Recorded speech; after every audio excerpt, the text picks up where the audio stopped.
খুঁড়িয়ে খুঁড়িয়ে হাঁটছেন আফ্রিদির বাবা। মুখে নেই তার হাসি, গভীর চিন্তায় আচ্ছন্ন তিনি। মুখটা মলিন হয়ে গেছে তার। টানা 5 দিন রিমান্ডের পর একই অবস্থা হয়ে গেছে ইউটিউবার তৌহিদ আফ্রিদির বাবা নাসির উদ্দিন সাথীর। ভিউয়ার্স, পুরো ভিডিওটি দেখে অবশ্যই আপনার মূল্যবান মতামতটি জানিয়ে দিন। আলোচিত ইউটিউবার তৌহিদ আফ্রিদির বাবা নাসির উদ্দিন সাথীকে 5 দিনের রিমান্ডের পর আজ আবার কারাগারে পাঠানো হয়েছে। তবে 5 দিনের রিমান্ডে কাবু হয়ে গেছেন আফ্রিদির বাবা নাসির উদ্দিন সাথী। আজ কারাগারে নেয়ার সময় দেখা যায় তিনি ঠিক মতো যেন হাঁটতেই পারছিলেন না। আস্তে আস্তে কিছুটা খুঁড়িয়ে খুঁড়িয়ে পা টেনে টেনে হেঁটেছেন তিনি। বোঝা যাচ্ছে হাঁটতে কষ্ট হচ্ছে তার। 5 দিনের রিমান্ডে কি করা হয়েছিল তার সাথে?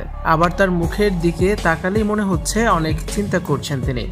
মুখটা মলিন হয়ে গেছে। 5 দিন আগে এজলাস কক্ষ থেকে বের হয়ে যেমন অট্টহাসি দিয়েছিলেন সেই হাসি আর দেখা যায়নি তার মুখে। গভীর চিন্তায় পড়ে গেছেন তিনি। হেঁটেছেনও আস্তে আস্তে।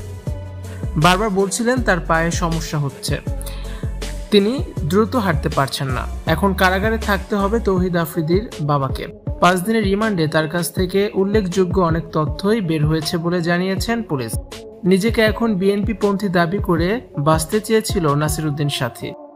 খালেদা জিয়ার সাথে ছবি দেখিয়েছেন সাথীর আইনজীবীরা, তবে তাতে কোনো কাজ হয়নি। সাথীর জামিনের জন্য অনেক চেষ্টা করেছেন আফ্রিদির মা ও তার পরিবার।